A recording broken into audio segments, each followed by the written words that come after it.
started with the stars.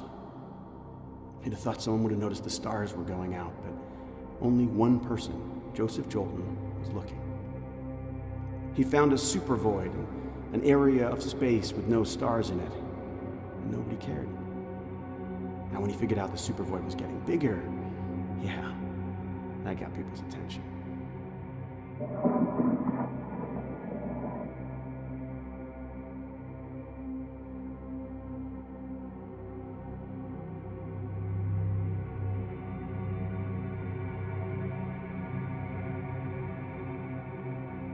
Fear is the great motivator.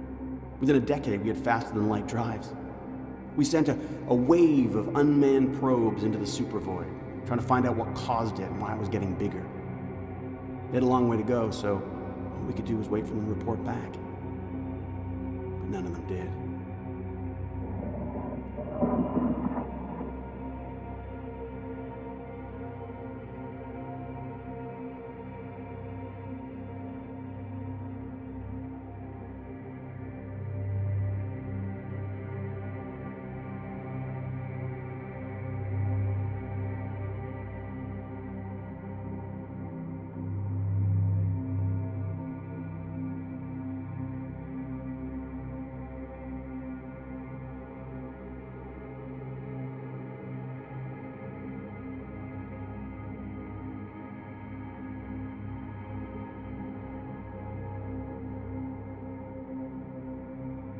We couldn't stand to wait any longer. Advances in cryogenics meant we now could take the best and brightest people and hurl them towards the supervoid. So we did. What could go wrong?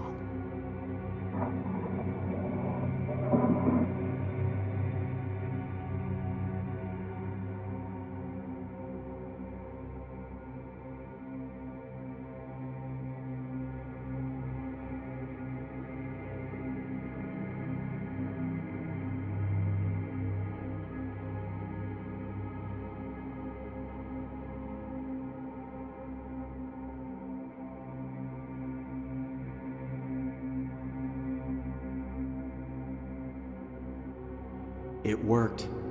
A signal came in from Commanders Alan Purdy and Andy Carolyn, two of the first pioneers sent out to the supervoid. But it was just a set of coordinates. We didn't know what it meant, but we had to find out.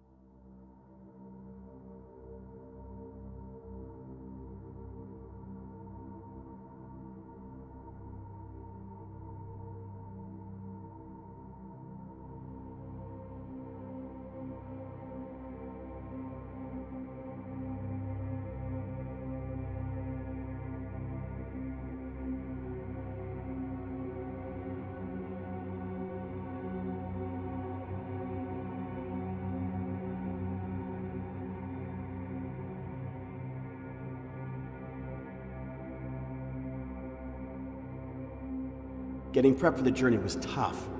The journey, that was even worse. After what seemed like ages, our ship finally reached the coordinates sent by the two pioneers, but there was nothing there. We didn't have a plan for nothing, so we just waited. We didn't have to wait long.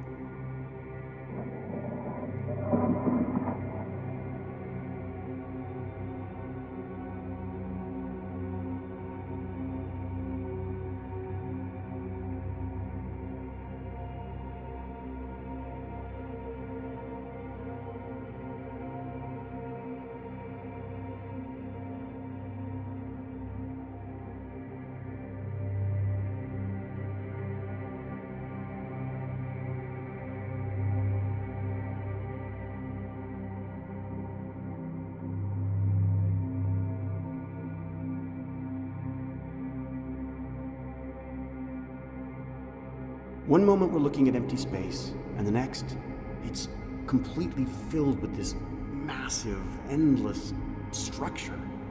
Before we could react, it started to accelerate away from us. We followed, but it was too fast. We couldn't keep up, but it was pretty obvious where it was headed. the nearest star.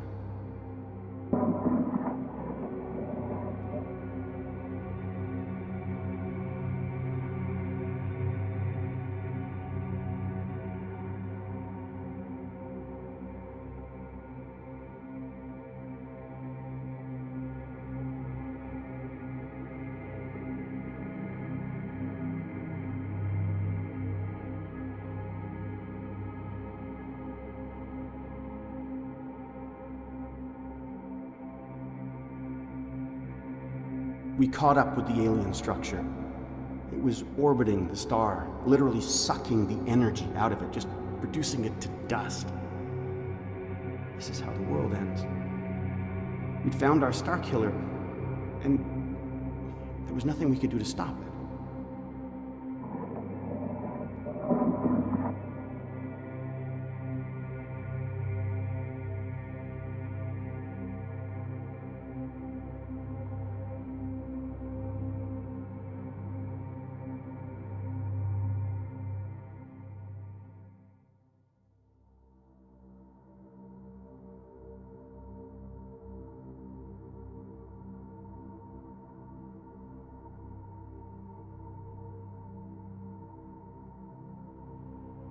After decimating the star, the alien structure headed back to where it appeared, only to vanish again. Given the residual energy signatures, it had to be a wormhole. And we discovered an outlandish scientific theory about interstellar travel is actually scientific fact. So what's the first thing we do? Fly straight into it.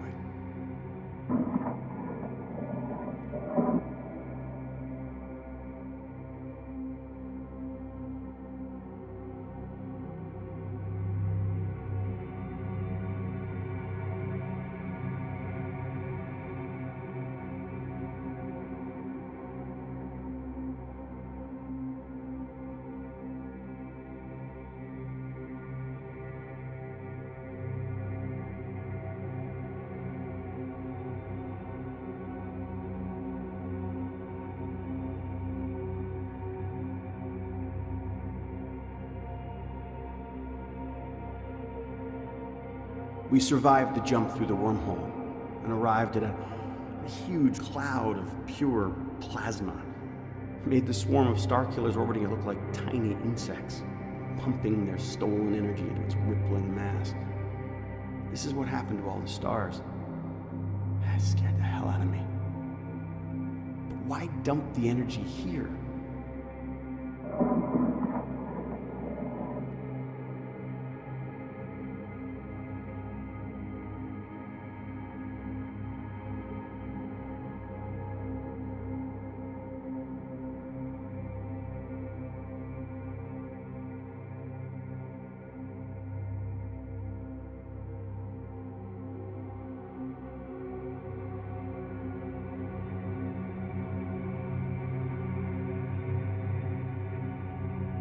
There had to be something controlling all of this. We tried to communicate with the Star Killers, but they seemed oblivious to our presence. I mean, given the immense scale, the energy from this massive cloud should have fried us the moment we emerged from the wormhole, and yet nothing registered on our equipment. The answer had to be inside the cloud.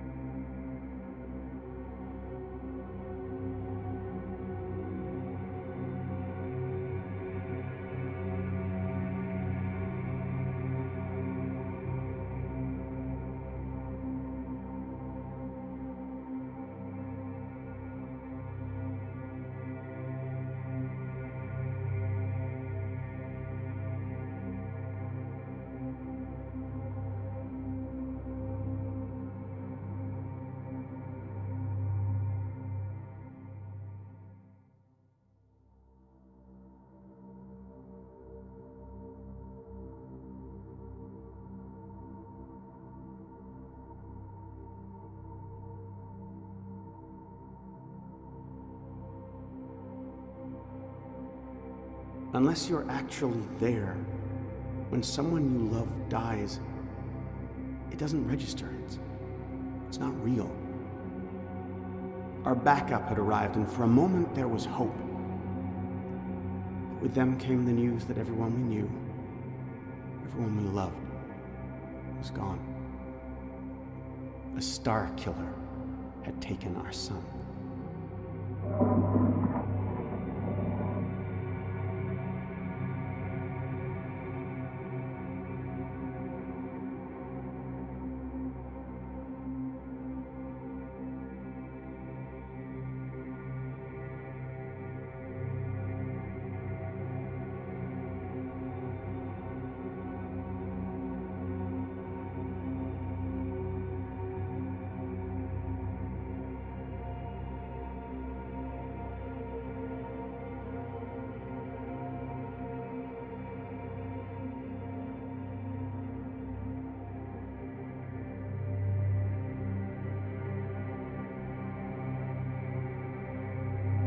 We found the body of one of our team floating in his sleep area, clutching a photo of his son and wife to his chest.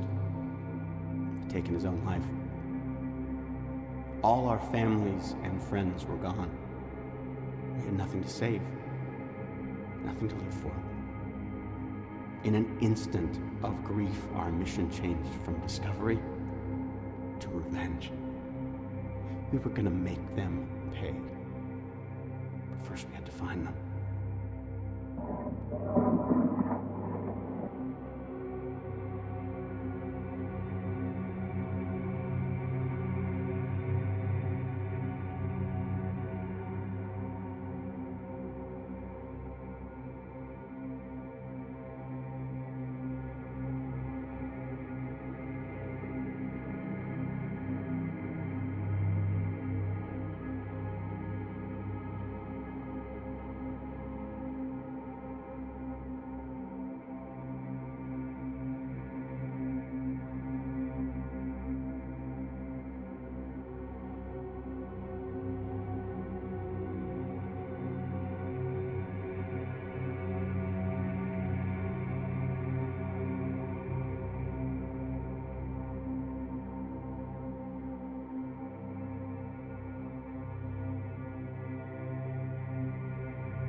Using our two ships like radar, we bounced signals through the plasma. After what seemed like ages, we finally found something. It was a distinct shadow within the cloud. We sent in a probe, but it exploded the moment it touched the plasma. How the hell were we gonna get in there?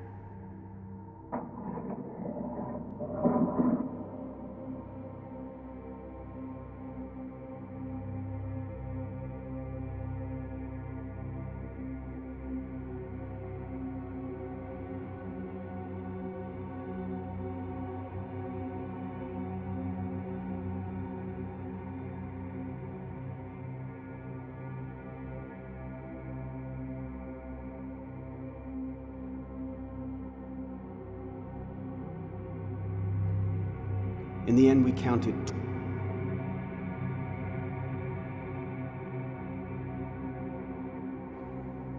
In the end, we counted 20 distinct structures in the cloud, each varying in size and shape, but they weren't connected. What if they didn't need a connection? We got here through a wormhole. Maybe you got to them the same way.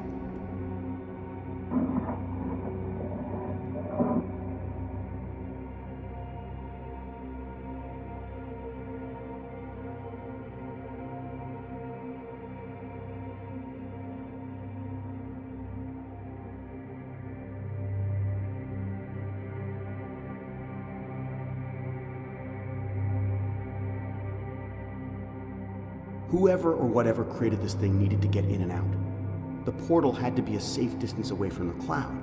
It had to survive the cloud increasing in size as it absorbed the energy stolen from countless stars, including our own. It didn't take long to find it. The reason we missed it before, because we were expecting something a lot larger.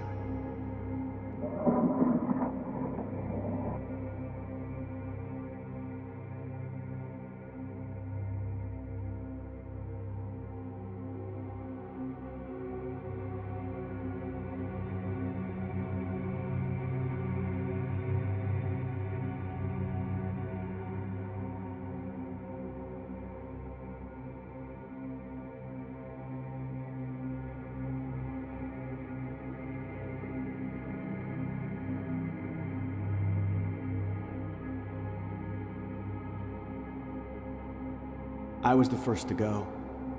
It's not like I had anything to lose. I had to go and hunt down whatever was responsible for my wife and son's death and make them pay. It wasn't large enough to send the ship, so we got into EVA suits, stepped through.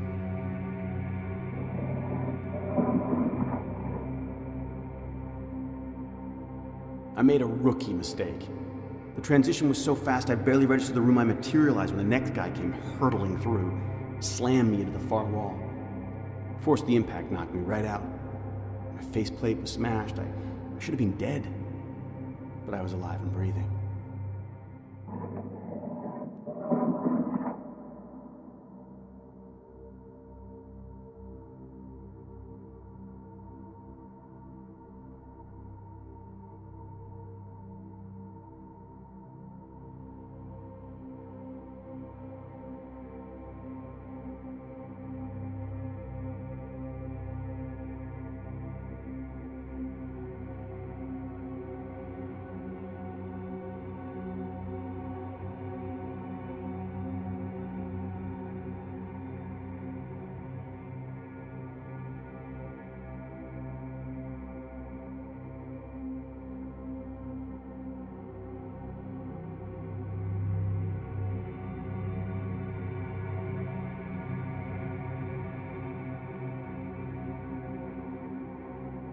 None of this made sense. We explored every inch of the place but found nothing. We were completely alone. We'd come so far, but we were no closer to finding what the hell it was all about. Even revenge, which had driven us this far, was losing its edge.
Everyone else gave up.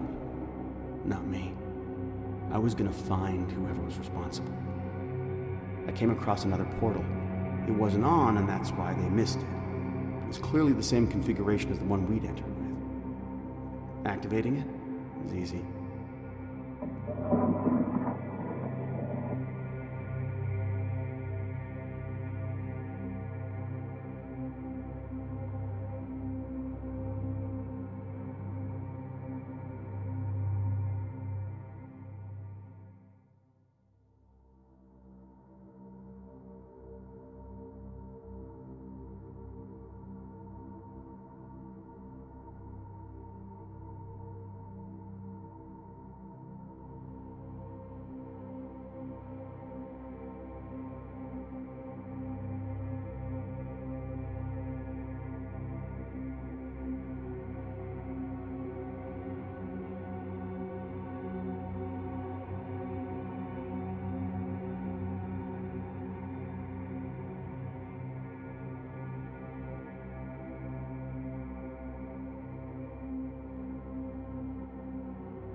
Every portal found led to another deserted structure, but there was no way I was giving up. I had to keep going. I had to find something. There had to be an answer. If there wasn't, then she died for nothing, and I couldn't accept that. Whatever these structures were, they were old, very old. Atrophy had kicked in some places. They'd collapsed. In one, we actually had to dig out the portal before activating it.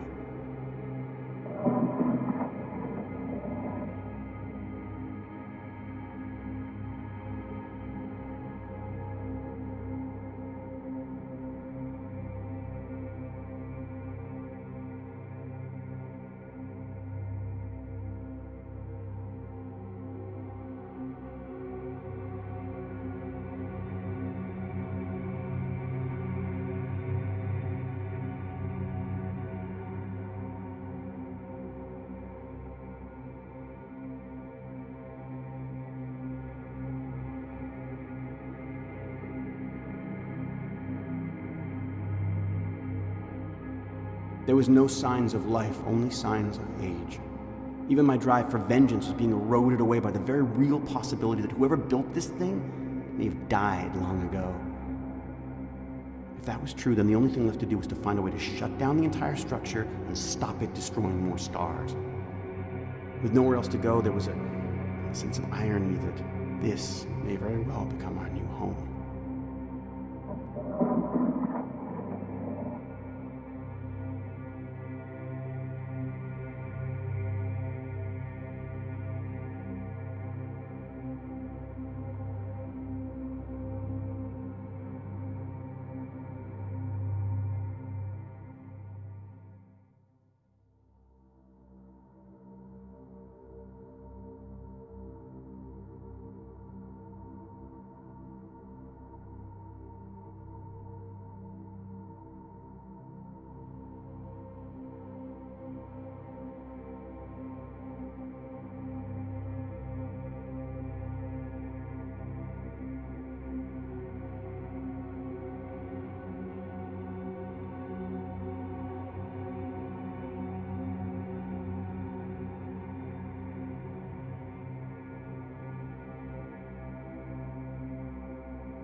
I'd always imagined that the first contact with an alien race would be some grand event.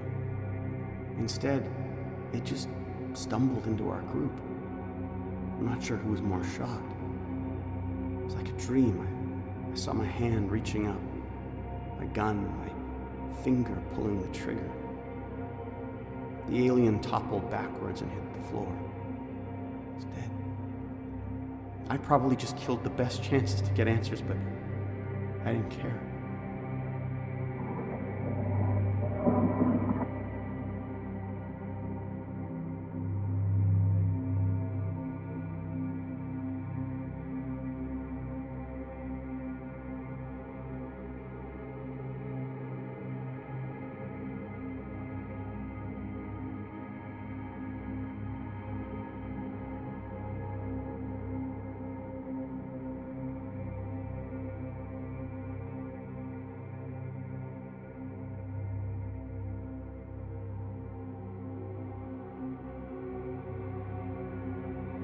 The alien had the same basic physiology as us. 2 arms, 2 legs, a head, and its skin was a different pigment.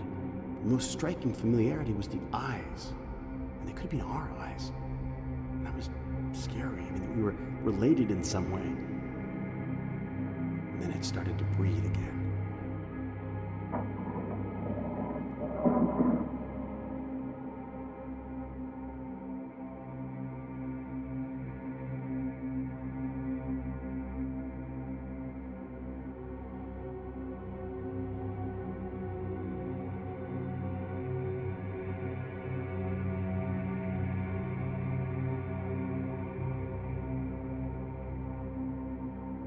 I shot the alien in the head. How the hell was it alive? The group got really twitchy and close to pumping more bullets into the thing when it started to move, but it wasn't doing much. It was just raising its hands to where I shot it. It was understandable, really. It's gotta hurt.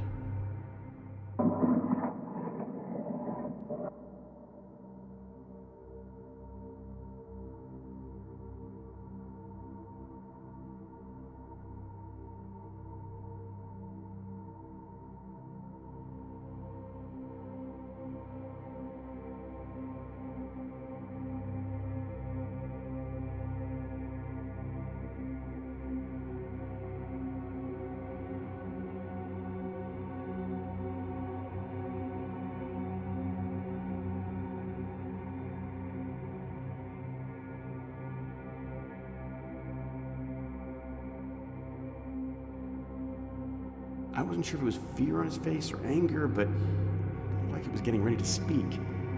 I didn't want to risk shooting it again, so I put the gun down. The alien concentrated its gaze on me, which was really unnerving. And then it spoke.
The speed at which the alien picked up our language was staggering. It mastered the basics and was able to communicate enough to ask for water, which we gave it. I realized that I was beginning to feel concern for the very creature that may have been responsible for killing everyone I cared about. And that wasn't right.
This was clearly a very intelligent being.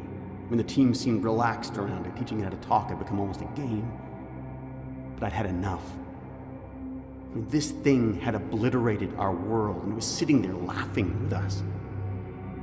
I lost it, started ranting about how everyone we knew, everyone we loved was dead, and it was this thing's fault.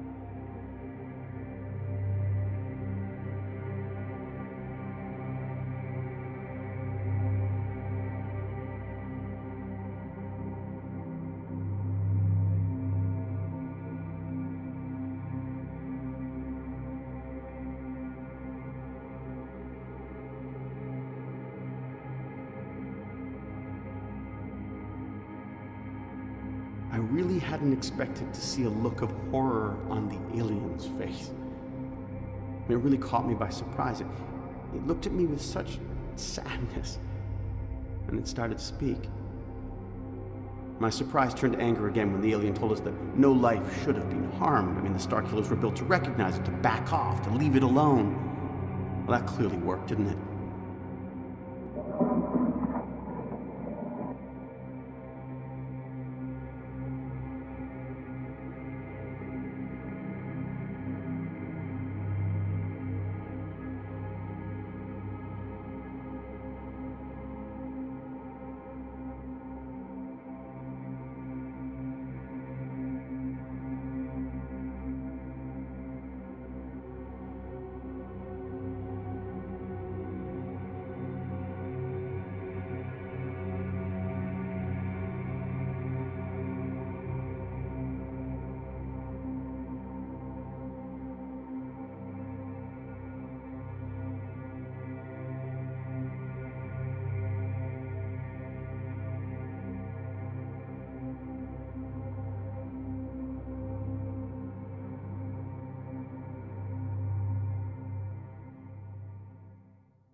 The alien called it the Alpha device. It was designed to contain energy, and then when a critical point was reached, it would release it all into a single point in space where it would rapidly expand. It was talking about recreating the Big Bang. Not the small experiments we did in particle accelerators back home. No, it was going to be like the one that created everything, using all of the energy in the universe to do it.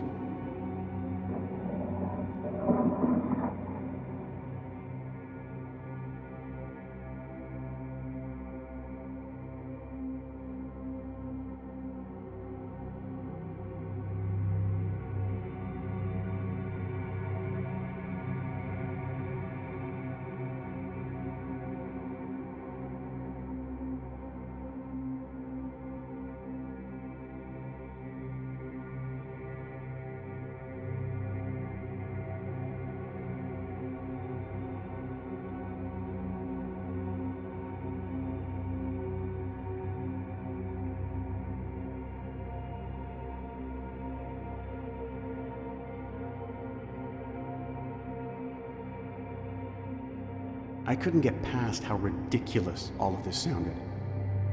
Did the alien have so much contempt for life that it wanted to end it all, including its own? It had the gall to turn to me and say that setting off a Big Bang was nothing to do with destruction, just everything to do with creation.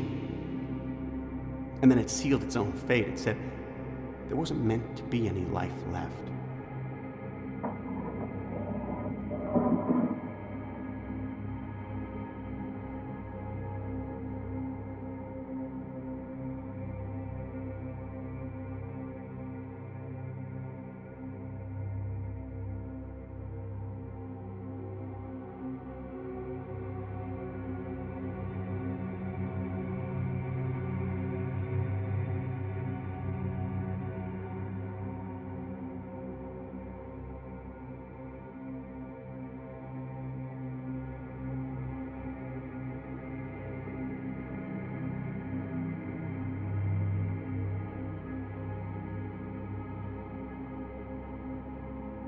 According to this alien, when all life comes to a natural end in the universe, it sets off a chain of events that leads to the evolution of a single immortal being in a species called humans.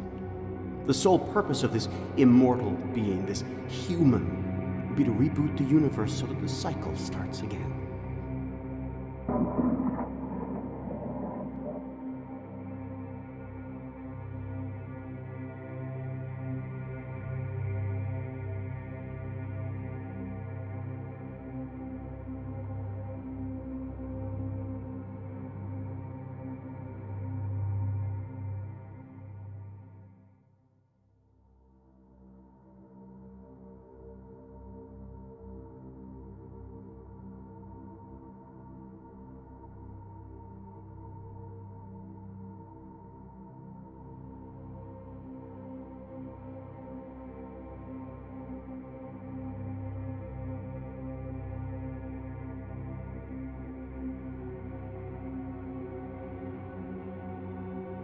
The human claimed that this had happened millions of times already, and always with the same immortal who retained some memory of it each time.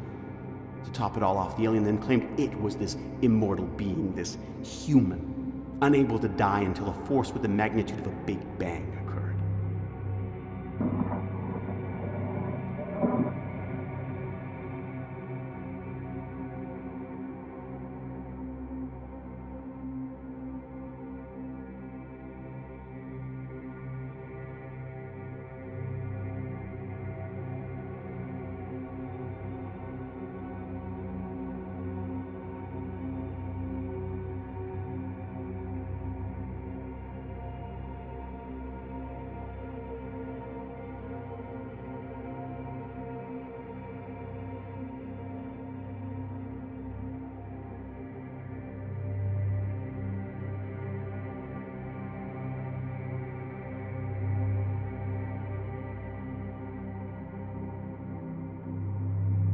Something snapped in us all.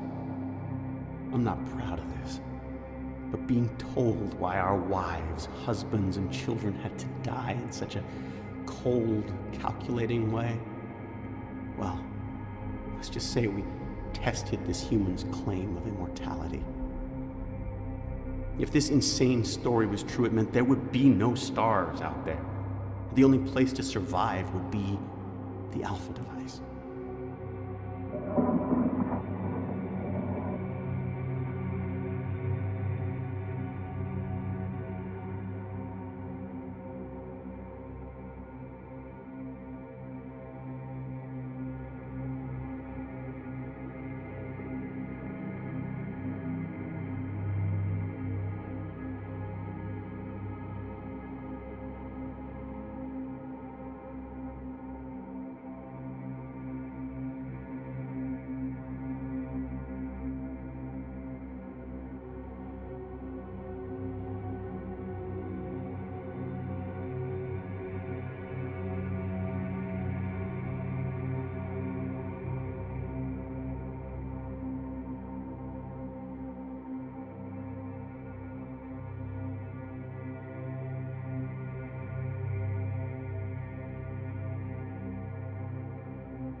There was just no way we could let this thing carry through with its plan. We were also painfully aware that we weren't immortal, so there would come a time when there would be none of us left to stop it activating the final explosion, the Big Bang. So what could we do?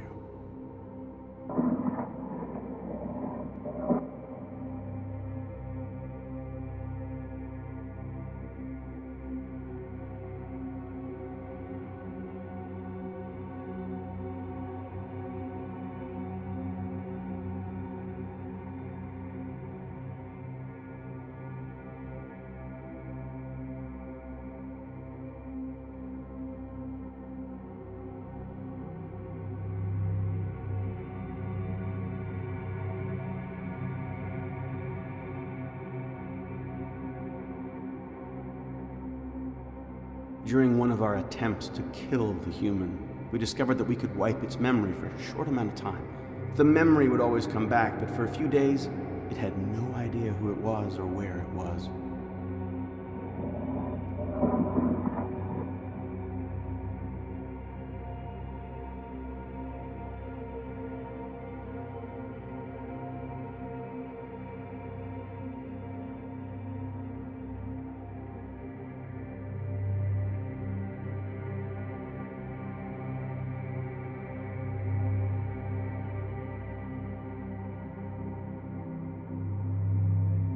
This human would outlive us.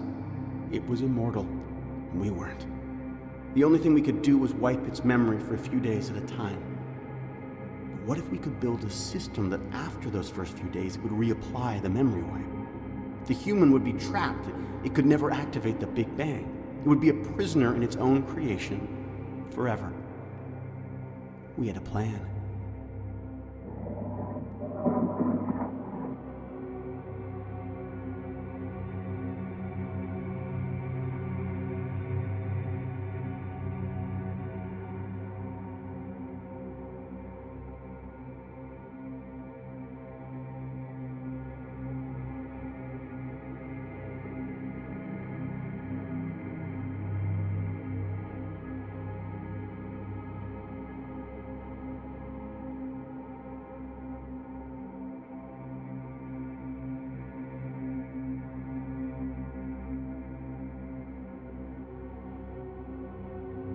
you figured it out yet. It's you. Your last words to me were that immortality has a price. Well, yeah. In your case, that price is to be imprisoned and to feel our pain and suffering forever. You killed them. So I'm going to remind you every time of what you did to let you know your crimes and your punishment. I'm going to let you get so close to finishing your objective, and then I'm going to take it away from you, just like you took my wife and son away from me.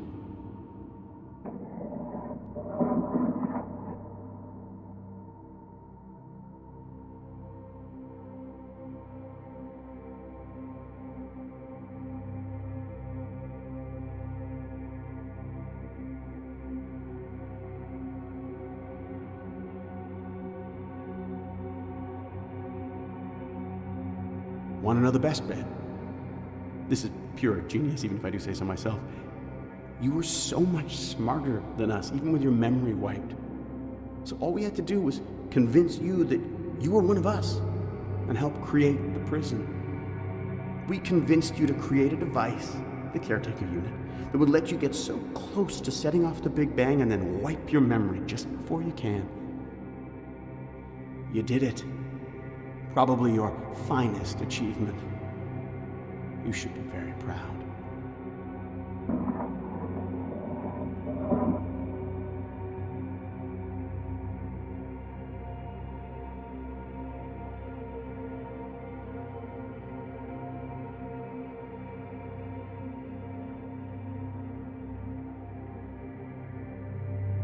Telling you the story of who we were and where we came from, that was my idea. Designed to make you feel some empathy. I wanted you to believe that you were one of us, to know what it was like to have everybody taken away from you in such a stupid, pointless way. To make the story a bit more personal to you, and with your help, we looked inside your mind, picked out names of people you knew, people who mattered to you.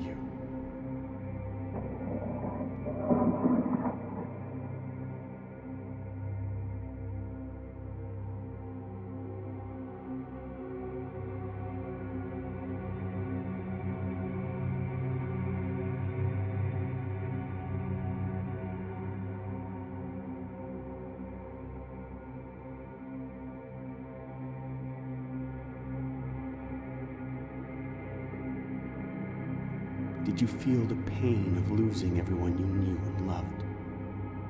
I really hope so. At least you got to say goodbye. They knew you were living on to create this monstrosity.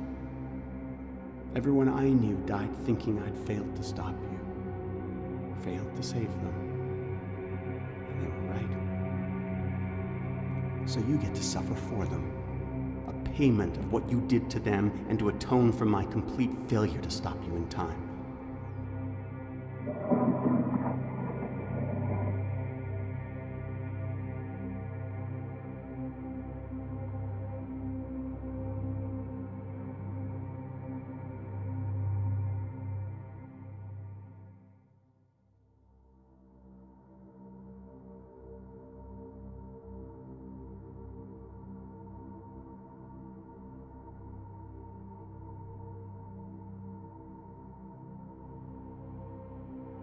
I may be dead, but I died knowing that you're living through this over and over again. You'll get to experience the grief and utter hopelessness that I felt when I finally learned your true nature. I don't care that you didn't even know we existed. It's no excuse, ignorance. Really, it isn't. You should have tried harder to see what else you were destroying. You should have found out how many other countless lives you were obliterating in your arrogance.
So this is it. My final message to you before your mind gets wiped and you have to do it all over again. Goodbye. I'd say we wouldn't speak again, but from your point of view, we will. I mean, you're going to experience this over and over again, forever. You know what? To show you I'm not totally cruel, I'll give you a few minutes before your memory gets wiped. Make the most of them. Reflect on what you've done.